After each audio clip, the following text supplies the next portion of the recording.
अज्ञानतिमिरान्धस्य ज्ञानाञ्जनशलाकया चक्षुरुन्मीलितं येन तस्मै श्रीगुरुवे नमः। वाञ्छाकल्पतरुभ्यश्च कृपा सिन्धुभ्यैव च पतितानां पावनेभ्यो वैष्णवेभ्यो नमो नमः। नमो महावदान्याय कृष्ण प्रेम प्रदायते कृष्णाय कृष्ण चैतन्य नाम्ने गौरत्विषे नमः। हे कृष्ण करुणा सिंधो दीनबंधो जगत्पते गोपेश गोपिका कांत राधा कांत नमोस्तुते। तप्त कांचन गौरांगी राधे वृंदावनेश्वरी वृषभानुसुते देवी प्रणमामि हरिप्रिये। वृंदाय तुलसीदेव्यै प्रियायै केशवस्य च कृष्णभक्तिप्रदे देवी सत्यवत्यै नमो नमः। श्री कृष्ण चैतन्य प्रभो नित्यानंद श्री अद्वैत गदाधर शिवसदि गौर भक्त वृंद। हरे कृष्ण कृष्ण कृष्ण हरे हरे, हरे राम राम राम हरे हरे। हरे कृष्णा। सर्वप्रथम मैं अपने गुरुदेव ओम विष्णुपाद अष्टोत्तरशत श्री श्रीमद् भक्तिवेदांत माधव गोस्वामी महाराज के चरण कमलों में अनंत कोटि दंडवत प्रणाम ज्ञापन करता हूँ। हम लोग चौथे अध्याय का श्रवण कर रहे हैं भगवद गीता के, जिसमें भगवान ने कर्म योग के तत्व के बारे में बात की है। तो अभी हम उसमें कर्म तत्व के बारे में चर्चा कर रहे थे। तो इसमें हमने बताया था कि कर्म कितने प्रकार के हैं, संचित कर्म, प्रारब्ध कर्म और क्रियमाण कर्म। संचित कर्म हम लोग श्रवण कर लिए थे। उसके दो अंश हैं, फल अंश और संस्कार अंश। फल अंश ही प्रारब्ध है, वो प्रारब्ध कर्म बन जाते हैं। और संस्कार अंश जो है वो स्फुरणा के रूप में हमारे को जागृत या स्वप्न अवस्था में हम लोगों को स्फुरणा के रूप में अनुभव होते हैं। फिर प्रारब्ध कर्म हमने श्रवण किए। प्रारब्ध कर्म जो है वो हमको अनुकूल और प्रतिकूल परिस्थिति के रूप में सामने आते हैं, अनुकूल, प्रतिकूल या मिश्रित परिस्थिति। और इसमें हमारे पास तीन ऑप्शंस होते हैं कर्म में प्रवृत्त होने के लिए। स्वेच्छापूर्वक या तो हम उसमें प्रवृत्त होते हैं, या दैववश और या पर इच्छा पूर्वक, किसी और की इच्छा से, तीनों ही परिस्थितियों में। और इसका फल दो प्रकार का है, प्राप्त फल मतलब प्राप्त परिस्थिति और अप्राप्त परिस्थिति। प्राप्त मतलब जो अभी मिल रही है, और अप्राप्त मतलब जो अभी आगे मिलने वाली है। तो इसमें हम लोगों ने प्रारब्ध कर्म में 7 पॉइंट्स स्टडी किए थे, उनको एक बार जल्दी से हम लोग रिवाइज कर लेते हैं। जब तक हमारे संचित कर्म होंगे हमारा प्रारब्ध बनता रहेगा। नंबर 2, प्रारब्ध परिस्थितियों के रूप में परिणित होता है, न कि कर्म के रूप में। नंबर 3, परिस्थिति में सुखी और दुखी होना वो हमारे ऊपर है। परिस्थिति हमको सुखी और दुखी होने के लिए बाध्य नहीं करती है। नंबर 4, सुख और दुख के होने का कारण है उस परिस्थिति से राग और द्वेष का संबंध जोड़ना, और इस संबंध जोड़ने में मनुष्य स्वतंत्र है। नंबर 5, संबंध जोड़ने के लिए हमको तत्व ज्ञान की आवश्यकता है। नंबर 6, सुखी और दुखी होना हमारी मूर्खता का फल है। हम चाहें तो प्रतिकूल परिस्थिति में भी प्रसन्न हो सकते हैं। किस प्रकार कि अगर प्रतिकूल परिस्थिति में प्रसन्न होने के लिए यदि हम लोग पाप कर भी रहे हैं, तो अगर सावधान हैं तो भविष्य में आगे पाप ना करें, इसके लिए सावधानी रखेंगे हम लोग। और पाप जब नष्ट हो जाएंगे तो अंतःकरण शुद्ध होगा। उससे अंतःकरण शुद्ध होने से हमारी चित्त की प्रसन्नता हो जाती है। और 7वां बताया था कि अगर अनुकूल परिस्थिति है तो उसका स्वयं भोग ना करके भगवान के अर्पण करें, उससे हमारा कर्म संस्कार नहीं बनेगा। अब हम थोड़ा सा क्रियमाण कर्म के विषय में श्रवण कर लेते हैं। क्रियमाण कर्म जो अभी वर्तमान में हम लोग कर रहे हैं, अनुकूल और प्रतिकूल परिस्थिति पैदा होने पर जो भी हम कार्य करते हैं उसको हम बोलेंगे क्रियमाण कर्म। वर्तमान में क्रियमाण कर्म दो प्रकार के, शुभ कर्म करेंगे या अशुभ कर्म करेंगे, शास्त्रों के अनुसार करेंगे विधि विधान पूर्वक, और या अशुभ कर्म करेंगे जो शास्त्र निषिद्ध कर्म है। कैसे करेंगे? काम, क्रोध, लोभ, मोह इनके साथ मिक्स होकर, आसक्ति पूर्वक। तो शुभ कर्म और अशुभ कर्म दो प्रकार के क्रियमाण कर्म हो गए। अब क्रियमाण कर्म जो हैं इनके भी दो अंश होंगे, चाहे शुभ हो चाहे अशुभ हो, इनके दो अंश होंगे। प्रत्येक कर्म के दो अंश बताए गए हैं, एक फल अंश और एक संस्कार अंश। फल अंश तो हमको फल देकर खत्म हो जाएगा, और संस्कार अंश जो है वो कैरी फॉरवर्ड होगा आगे। जैसे संचित कर्म था, संचित कर्म के भी दो अंश बताए थे, फल अंश और संस्कार अंश। संस्कार अंश स्फुरणा के रूप में हुए और फल अंश प्रारब्ध के रूप में हुए।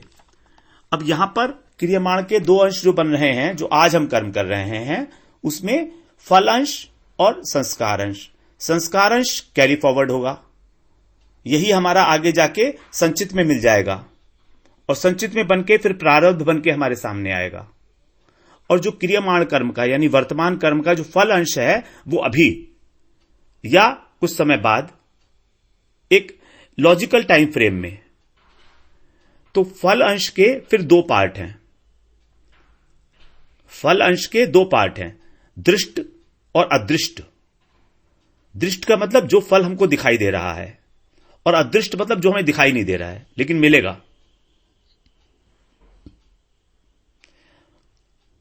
क्रियमाण कर्म दो प्रकार के, अशुभ और शुभ। इन दोनों प्रकार के कर्म जो के दो अंश बनते हैं, फल अंश और संस्कार अंश। अभी हम फल अंश की बात कर रहे हैं। फल अंश दो प्रकार के फल देता है, दृष्ट और अदृष्ट। दृष्ट का मतलब जो अभी हमको दिखाई दे रहा है, जिसको हम अनुभव कर रहे हैं, और अदृष्ट मतलब जो अभी अनुभव नहीं कर पा रहे हैं। दृष्ट फिर इसके भी दो पार्ट हो गए। इसका जो टेबल है वो बना के मैं भेज दूंगा आपको, इसके बारे में चिंता ना करें, पता लग जाएगा आपको, तो उससे क्लियर हो जाएगा। दृष्ट अंश के दो पार्ट है, तत्कालिक और कालांतरिक। तत्कालिक और कालांतरित। तत्कालिक का मतलब जिसका तत्काल फल मिलेगा, और कालांतरित का मतलब जिसका आगे आने वाले समय में फल मिलेगा। जल्दी ही, लेकिन बहुत आगे भी नहीं, लेकिन कालांतर में। तो जैसे उदाहरण के लिए आप समझे, उदाहरण से समझेंगे तो समझ आ जाएगा। जैसे भोजन करते हैं हम, तो जब भोजन करते हैं तो उसमें जो रस मिलता है, जो सुख होता है, जो प्रसन्नता मिलती है, तृप्ति मिलती है, भोजन करने से मिलती है सब कुछ, तो यह है तत्कालिक फल। और उसी प्रकार अगर हम मान लो मिर्च वगैरह खा लें तो जीभ में जलन होगी, नाक से पानी बहेगा, यह भी तत्कालिक फल है जो दृष्ट है। अब कालांतरित फल कौन सा है? कालांतरित फल है जब हम भोजन करते हैं तो उससे हमारा बल बढ़ता है, उससे हमारा बल बढ़ता है। हम आरोग्य, हमारा रोग जो होता है वो भी शमन होता है अगर हम स्वास्थ्यवर्धक वस्तु खा रहे हैं तो। लेकिन अगर हम कुपथ्य करते हैं तो पेट में जलन होगी थोड़े समय बाद, उस समय नहीं होगी, उस रोग भी लग सकता है, कोई कब्ज भी हो सकती है। तो ये कालांतरित फल हो गया जो अभी नहीं मिल रहा है। तत्कालिक फल तो अभी मिल गया, भोजन करते हुए जो प्रसन्नता हो रही है, जो तृप्ति हो रही है, वो हो गया तत्कालिक फल। और कालांतरित फल है कि हमको इससे हमारा सब पुष्ट होंगी हमारी इंद्रियां, हमको बल मिलेगा, शारीरिक बल मिलेगा। तो ये सब है कालांतरित, जो काल के बाद मिलेगा, कुछ समय के बाद मिलेगा। अब दूसरा बताया था हमने फल अंश में अदृष्ट अंश।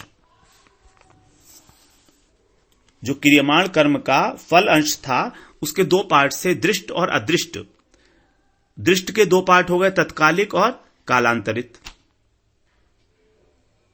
तत्कालिक में इमीडिएट फल मिल गया, कालांतरित में कुछ समय बाद मिलेगा। जैसे हम लोगों की जो ग्रोथ होती है शरीर की, वो एकदम से नहीं होती है, भोजन खाया और बढ़ गए, वो समय के साथ होगी। या हमारे पेट के अंदर जो कुपथ्य है, अगर मान लो हमने गलत खाना खा लिया तो उसका भी असर हमारे को कुछ समय बाद महसूस होता है। दूसरा फल का अंश बताया अदृष्ट। ये अदृष्ट जो है ये भी दो प्रकार का बताया गया है। अदृष्ट जो है दो प्रकार का कैसे है, इसमें एक तो लौकिक फल है और एक परलौकिक फल है इसका। लौकिक और परलौकिक। लौकिक का मतलब इस लोक में मिल जाएगा, इस संसार में रहते हुए, जिस जीवन में ही। और परलौकिक मतलब मरने के बाद मिलेगा। जैसे लौकिक फल क्या है, हमने मान लीजिए कोई दान दिया, कोई व्रत किया, इस भाव से किया कि हमको जीते जी ही इसका फल मिल जाए। हमने कुछ दान दिया या कोई व्रत किया तो हम चाहते हैं कि हमको इसी जन्म में इसका फल मिल जाए, या तो धन मिल जाए या पुत्र मिल जाए या बीमारी ठीक हो जाए। इस तरह का हमने कोई काम किया तो वो अदृष्ट है, लेकिन मिल जाएगा कुछ समय बाद। ये हो गया अदृष्ट।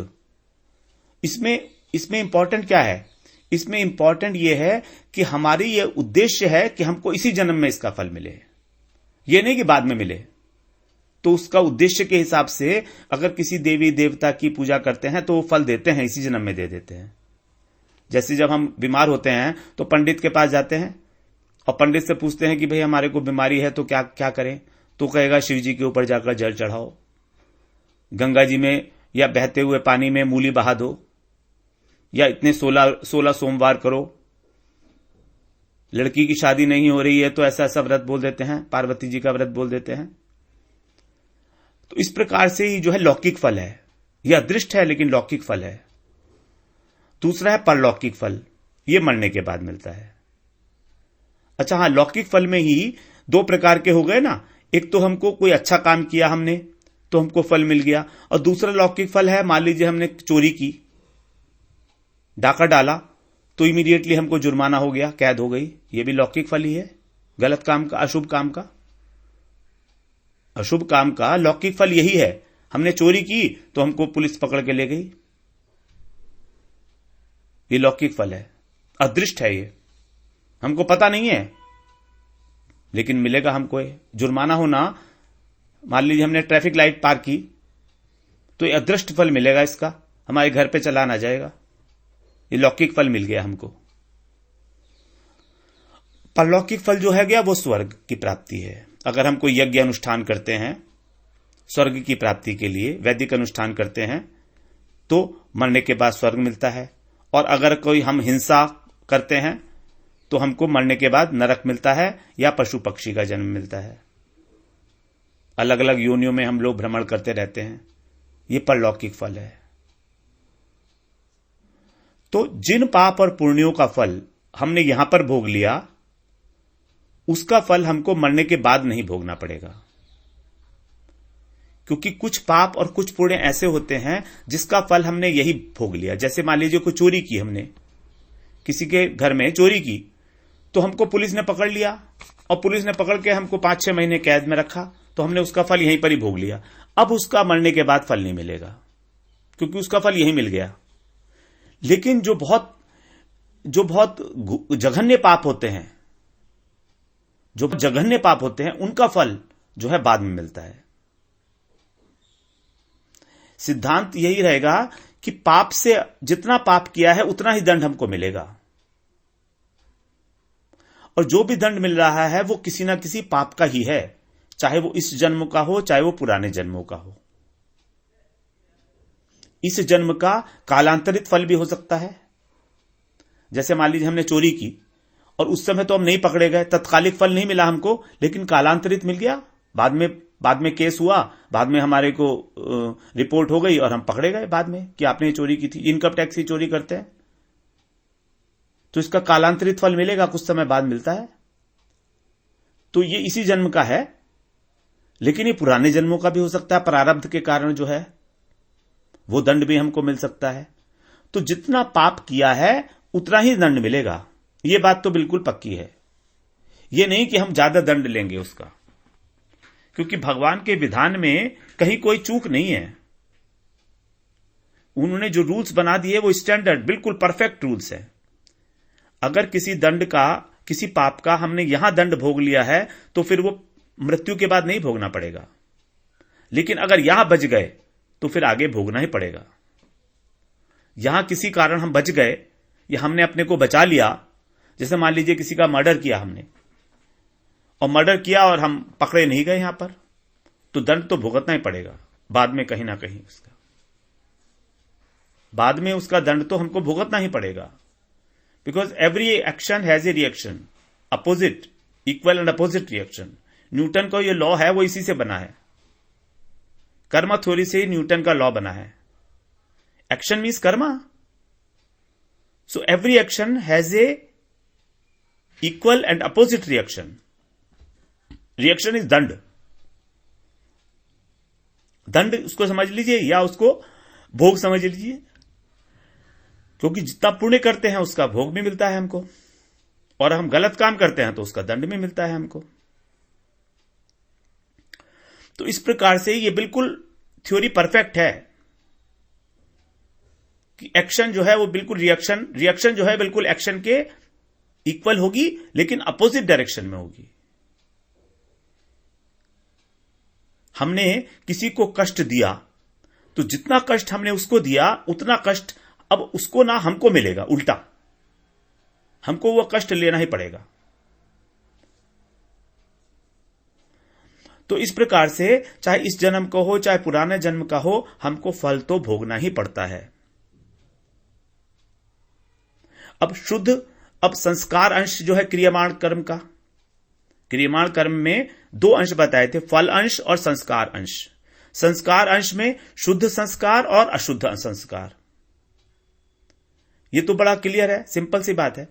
हम शास्त्र विहित कर्म करेंगे तो हमें शुद्ध संस्कार बनेंगे, और हम अशुद्ध कर्म करेंगे, शास्त्र के, नीति के, लोक मर्यादा के विरुद्ध कर्म करेंगे, हिंसा, चोरी, कपट, झूठ बोलना, किसी को कष्ट देना, बिना बात के लड़ाई करना, ये सारे के सारे जो है अशुद्ध संस्कार बनाएंगे हमको, ये अपवित्र संस्कार बनेंगे हमारे। और सारा का सारा जो हमारा जीवन है वो संस्कारों से ही प्रभावित है, एक प्रकार से संस्कारों का ही खेल है। कार्यते ही अवश्य कर्म, इसी प्रकार जो हमारे संस्कार हैं उन्हीं के हम अनुरूप अवश्य होकर वो ही कार्य करने लगते हैं, अवश्य होकर। अगर कोई तामसिक है व्यक्ति, उसके अशुद्ध संस्कार हैं, तो वो तामसिक कर्म में ही प्रवृत्त होगा, चाहे वो अपनी इच्छा से हो, चाहे वो दैव इच्छा से हो, चाहे वो किसी दूसरे की इच्छा से हो। तीन प्रकार से होते हैं ना प्रवृत्त, जो अभी हमने श्रवण किया था प्रारब्ध कर्म में। चाहे वो अपनी इच्छा से कोई पाप कर्म करे, चाहे अचानक से करने लगे दैववश, या चाहे किसी दूसरे की इच्छा के कारण करे, लेकिन वो तामसिक कर्म ही करेगा, क्योंकि उसमें तामसिक संस्कार हैं। ये संस्कार बड़े इंपॉर्टेंट है, इन्हीं से हमारा स्वभाव का निर्माण होता है। जो पूर्व जन्म के संस्कार हैं उन्हीं से हमारा स्वभाव का निर्माण होता है, और हम स्वभाव के अवश्य होते हैं, हमारा जो स्वभाव है वो वही रहेगा। तो इन्हीं शुद्ध और अशुद्ध संस्कारों से ही मिलकर हमारा स्वभाव बनता है, और ये अत्यंत प्रबल होता है, प्रबल। इसको मिटाना बहुत मुश्किल है। भगवान ने 18वें अध्याय के 60वें श्लोक में अर्जुन से यही बात की है, स्वभाव जेन कौन्तेय निबद्ध स्वेन कर्मणा कर्तुम न इच्छसि यत मोहात् करिष्यसि अवशोऽपि तत्। बिल्कुल क्लियर भगवान ने बोला कि तुम जो कह रहे हो कि तुम युद्ध नहीं करोगे, तुम्हारे कहने की कोई वैल्यू नहीं है। तुम कुछ भी कहते रहो, तुम्हारे कहने से क्या होता है? तुम्हारा जो स्वभाव है वो तुमको अपने आप कर्म में प्रवृत्त करेगा। स्वभाव जेन कौन्तेय, स्वभाव जेन मतलब स्वाभाविक कर्म से निबद्ध, माने बंधा हुआ। देखिए स्वभाव हमको बांध देता है निशेष रूप से। भगवान बोल रहे हैं निबद्ध स्वेन कर्मणा, स्वेन कर्मणा माने अपने कर्म में, जो स्वाभाविक कर्म है तुम्हारा स्वभाव के अनुसार, स्वभाव से उत्पन्न कर्म में। स्वभाव जेन कर्मणा, स्वभाव से उत्पन्न कर्म में तुमको बंधे हो, तुम निबद्ध हो। और कर तुम न इच्छसी यत मोहात, अगर तुम मोह के कारण उस कर्म को नहीं करना चाह रहे हो जो तुम्हारे स्वभाव में है, कर तुम न इच्छसी यत मोहात, यत माने जिस कर्म को, मोहात माने मोह के कारण, कर तुम माने नहीं, न इच्छसी इच्छा नहीं कर रहे हो तुम करने की, करिष्यसि अवशोपि तत्, उसको भी तुम अवश होकर, परवश होकर करोगे। उसी को, तत् माने उसी कर्म को जो तुम नहीं करना चाह रहे हो। जब अर्जुन ने कहा था कि मैं युद्ध नहीं करूंगा, तब भगवान 18वें अध्याय के 60वें श्लोक तक यही उपदेश दे रहे हैं कि तुम इस अपने हठ को छोड़ो, ये तुम्हारा हठ मिथ्या है। इससे पहले भगवान ने बोला, यद अहंकारम आश्रित्य न योस्य इति मन्यते, मिथ्या एष व्यवसायस्ते प्रकृतिस्त्वाम नियोक्ष्यति। इससे बड़ी कोई बात नहीं हो सकती जो 59वें श्लोक में भगवान बता रहे हैं। यद अहंकारम आश्रित्य, जो अहंकार का आश्रय लेकर न योत्स्य माने युद्ध नहीं करूंगा, इति मन्य से, अगर तुम ऐसा मानते हो। यह अर्जुन की मान्यता ही तो थी ना कि मैं युद्ध नहीं करूंगा। तो अगर तुम अहंकार का आश्रय लेकर यह मानते हो कि तुम युद्ध नहीं करोगे, क्योंकि हम जो भी मान्यताएं हैं हमारी, वो सब अहंकार के वशीभूत होती हैं। 3 अध्याय के 27वें श्लोक में यही भगवान ने कहा, अहंकार विमूढ़ात्मा करता है मिति मन्य से। अहंकार विमूढ़ात्मा करता है मिति मन्य से नहीं है, मन्यते है। अहंकार के कारण स्वयं को कर्ता मानता है।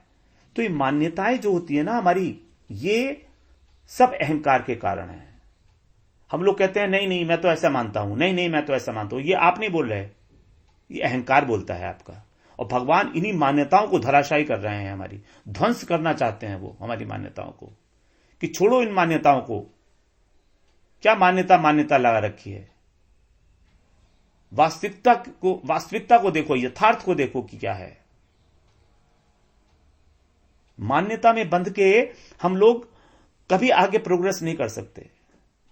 अगर हमारा ये आग्रह है कि हम जो सोचते हैं एकमात्र वही सच है, तो समझ लीजिए आपने अपनी बुद्धि के जो दरवाजे हैं वो बंद कर रखे हैं। आप कुछ एक्सेप्ट ही नहीं करना चाहते। और भगवत गीता तो हमारी मान्यताओं के ऊपर कुठाराघात है। एक एक शब्द को भगवान ने ऐसे मारा है दे देकर हमारी मान्यताओं के ऊपर कि इसे छोड़ो, ध्वंस करो इसे। अर्जुन को क्या कह रहे हैं देखिए, कि अगर तू अपने अहंकार के कारण ऐसा मानता है कि मैं युद्ध नहीं करूंगा, तो क्या होगा? ये तेरा मिथ्या निश्चय है। मिथ्या है तेरा निश्चय, इसकी कोई वैल्यू नहीं है। इसका होना या ना होना बराबर है, 0। क्योंकि अहंकार के कारण ही तेरी मान्यता पैदा हो रही है। और हम लोगों ने 7वें अध्याय में हम लोग श्रवण किया है पहले भी, कि जो भगवान की अपरा प्रकृति है, 7वें अध्याय के 3 श्लोक में भगवान ने बताया, 4थे श्लोक में, कि जो अपरा प्रकृति है भगवान की, उसके अंदर वो अहंकार वहीं से प्रकट हुआ है। अहंकार का कारण क्या है? प्रकृति से पहले महत्त्व प्रकट हुआ और महत्त्व के बाद हुआ अहंकार। और ये अहंकार जो है, ये क्या है? ये अहंकार वही है जो 4थे श्लोक में भगवान ने बताया, भूमिरापो अनिलो वायु खम मनो बुद्धि रेवच, अहंकार इति में भिन्ना प्रकृति रष्टधा। ये प्रकृति का एक अवयव है।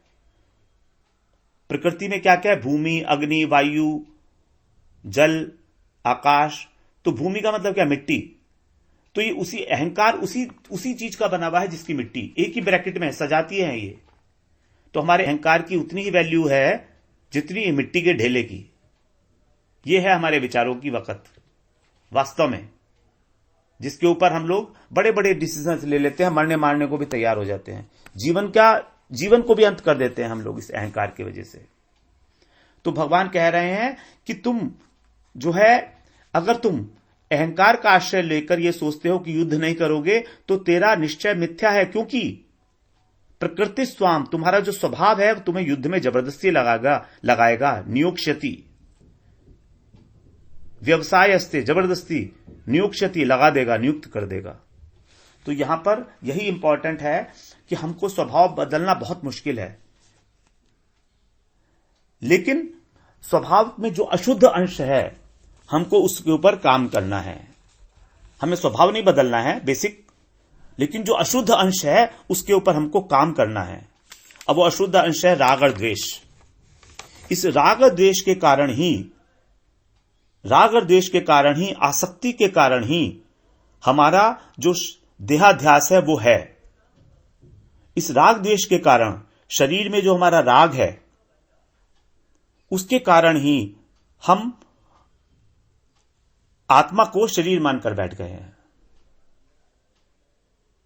इनकी पृथकता का अनुभव हमको जो नहीं होता है वो है उस अशुद्ध अंश के कारण जो हमारे चित्त में बैठा हुआ है पास्ट इंप्रेशंस के रूप में, और यह है राग द्वेष। भगवान ने तीसरे अध्याय में यही बताया था, राग द्वेष वियुक्तस्तु, राग द्वेष परिपंथी नऊ, 3 परिपंथी हैं हमारे, जो हमारी संपदा को लूट लेते हैं। तीसरे अध्याय के 34वें श्लोक में हमने बहुत डिटेल में बात की थी राग और द्वेष की। यही है अशुद्ध अंश। इंद्रियस्य इंद्रियस्यार्थे राग द्वेषो व्यवस्थितौ तयोर्न वशम आगच्छेत तौ ही अस्य परिपंथिनौ। इनको वश में करना ही पड़ेगा। आगच्छेत, आगच्छेत माने वश में करो, वश में मत होना, आज्ञावाचक है। तो ये अशुद्ध अंश पर हमको काम करना है भगवान का, और भगवान ने इसको अंश को मिटाने की सामर्थ्य हमें दी है। तभी भगवान ने वहां पर कहा है कि इसको तू वश में कर। अगर हमें सामर्थ्य नहीं होती तो भगवान क्यों कहते हैं वश में कर? काम और क्रोध को भगवान ने वश में करने के लिए नहीं कहा, उसको कहा मार डाल, क्योंकि काम और क्रोध को तो वश में कर ही नहीं सकते, ये स्थूल रूप है, ये उसका और एनलार्ज्ड रूप हो जाता है राग और द्वेष का। इसलिए लेकिन राग और द्वेष को वश में किया जा सकता है, और वहीं इसको वश में करें तो काम और क्रोध होंगे नहीं। और कैसे करना है?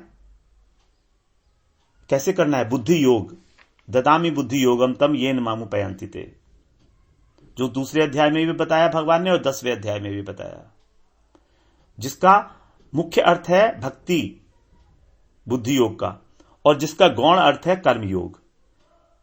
जो लोग भक्ति में नहीं है वो लोग कर्म के द्वारा, कर्म योग के द्वारा अपने हृदय को शुद्ध करें राग द्वेष को। और जो भक्ति है उसमें तो भगवान स्वयं ही, भक्ति देवी स्वयं ही राग द्वेष को खत्म कर देंगी।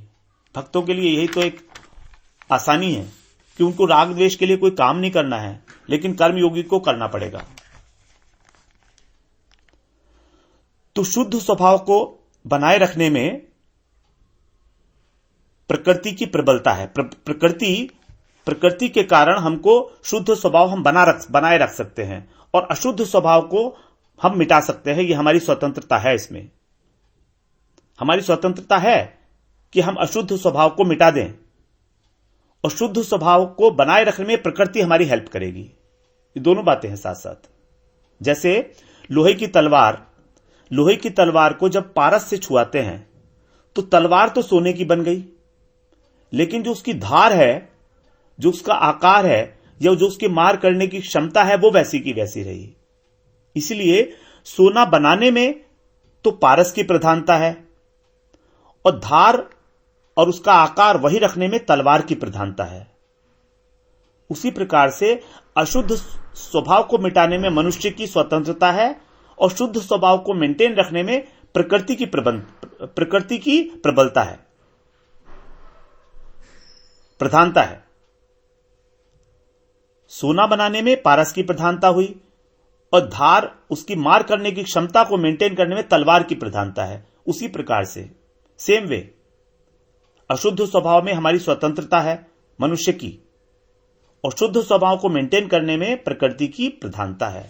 तो इसलिए हम लोग के पास ये ऑप्शन है कि हम लोग अपना अशुद्ध अंश संस्कार का उसके ऊपर काम कर सकते हैं। We can work upon it deliberately. उसके लिए प्रति जागरूक होके हम उसको मिटाने की चेष्टा, प्रयास हमको करना चाहिए, कर्म योग के द्वारा या भक्ति योग के द्वारा। कर्म योग से हृदय शुद्ध होगा, और भक्ति योग से भी हृदय ही शुद्ध होता है। तो अभी हम सिर्फ कर्म की व्याख्या कर रहे हैं, इसलिए हम ज्यादा भक्ति तत्व को यहां पर नहीं ला रहे हैं इस बात में। ठीक है, अब हम लोगों ने आज कर्म के बारे में इन 4 दिनों में अच्छी तरह से श्रवण कर लिया है। तो इसके जो कुछ चार्ट्स हैं वो आपको भेज दिए जाएंगे।